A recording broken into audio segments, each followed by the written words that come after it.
21 ستمبر کی تاریخ اس حوالے سے یاد رکھی جائے گی کہ اس روز برطانیہ، کینیڈا، آسٹریلیا اور پرتگال نے فلسطینی ریاست کو تسلیم کر لیا۔ مزید ممالک بھی اس دوڑ میں شامل ہونے کو ہیں۔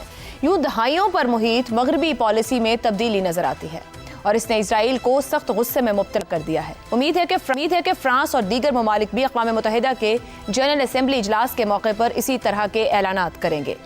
برطانوی وزیر اعظم کیئر سٹارمر نے اس فیصلے کو امن کی امید اور دو ریاستی حل کے قیام کی کوشش قرار دیا ہے۔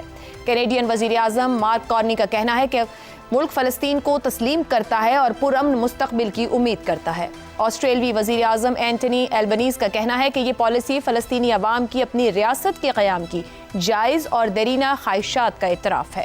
اسرائیل نے اس سب پر شدید رد عمل دیا ہے۔ اسرائیلی وزیر اعظم نیتن یاہو نے اس فیصلے کو مضحکہ خیز قرار دیا اور خبردار کیا ہے کہ فلسطینی ریاست اسرائیل کے وجود کو خطرے میں ڈال دے گی۔ اقوام متحدہ کے ریکارڈ کے مطابق 193 رکن ممالک میں سے 145 اب فلسطین کو تسلیم کرتے ہیں، لیکن G7 ممالک کا اس فہرست میں شامل ہونا خاص اہمیت رکھتا ہے۔ خاص طور پر برطانیہ کا یہ قدم تاریخی اہمیت بھی رکھتا ہے۔ برطانیہ نے 1917 میں بالفور اعلامیہ جاری کیا تھا، جس نے سن 1948 میں اسرائیل کے قیام کی راہ ہموار کی۔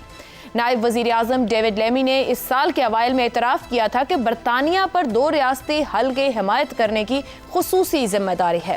دراصل مغرب، خاص طور پر یورپ میں اس وقت اسرائیلی مظالم کے خلاف بھرپور رائے عامہ ہموار ہو چکی ہے۔ سٹارمر کی حکومت کو عوامی دباؤ کا شدید سامنا رہا ہے، جو غزہ میں اسرائیل کی فوجی مہم پر بڑھتی ہوئی تنقید کرتے ہیں۔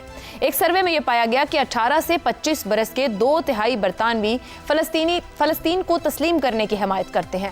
لندن اور دوسرے یورپی شہروں میں بڑے بڑے احتجاجی جلسوں نے حکمران طبقات کو اس بڑے اقدام کے لیے مجبور کیا ہے۔ فلسطین کو تسلیم کرنے کا عمل اس پس منظر میں ہو رہا ہے جب اسرائیل نے غزہ میں تباہ کن جنگ چھیڑ رکھی ہے، جس میں اب تک 65,283 افراد ہلاک ہو چکے ہیں۔ غزہ پٹی کے علاقے ملبے کے ڈھیر بن چکے ہیں، جبکہ آبادی قحط کا شکار ہے۔ صرف اتوار کے روز غزہ شہر پر اسرائیلی حملوں میں 32 افراد ہلاک ہوئے۔